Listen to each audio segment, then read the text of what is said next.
Migrantlar bilen Türk deportasiya merkeziniň işgärleriniň arasynda bolan çaknyşykdan soň türkmenler açlyk eglan etdiler.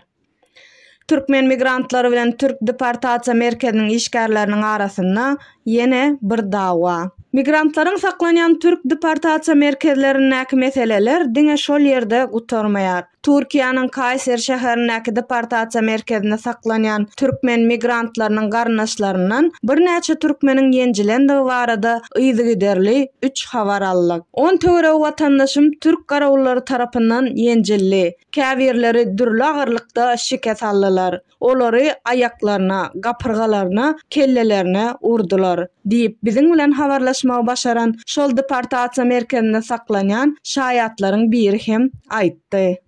Bu waka 2023-nji ýylyň 4-nji iýunynda sagat 21:00 nahar wagtynda türkmenler bilen merkeziň garawullary arasynda bolup geçdi. Käbir maglumatlara görä, wakanyň sebäbi iýmitleniş tertibiniň bozulmagy bolup biler. Ejer çekenler üçin lukmanlar topory çagyrly. Ýöne olara kömek berilmedi we hiç kim keselhana äkidilmedi diýdi. Şol gün pidalar näwelli ýere geçirildi. Käbirleriniň atlary belli: Mälik, Taňry, Mergen we Ýusup.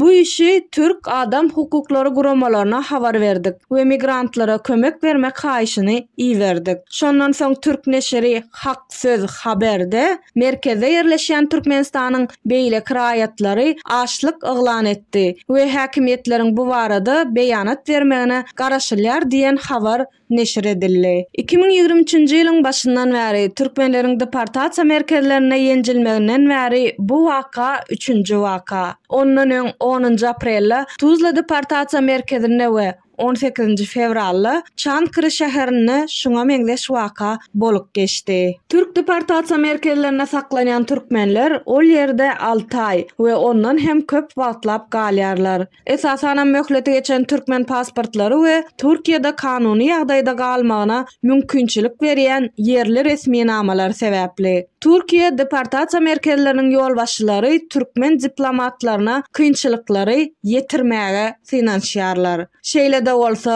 olaryň edýän tagallalary şowsuzlyga uğraýar. Konsulluk raýatlaryny tanamakdan we olara pasport vermekden ýüze görýär. Ne Türkmenistanyň häkimetleri, ne de Türkiýedaky diplomatik wekilhanalaryň wekilleri, ne de resmi metbuat, ne de Türkmen ombudsmeni migrantlaryň kynçylyklary barada düşündiriş bermeýär.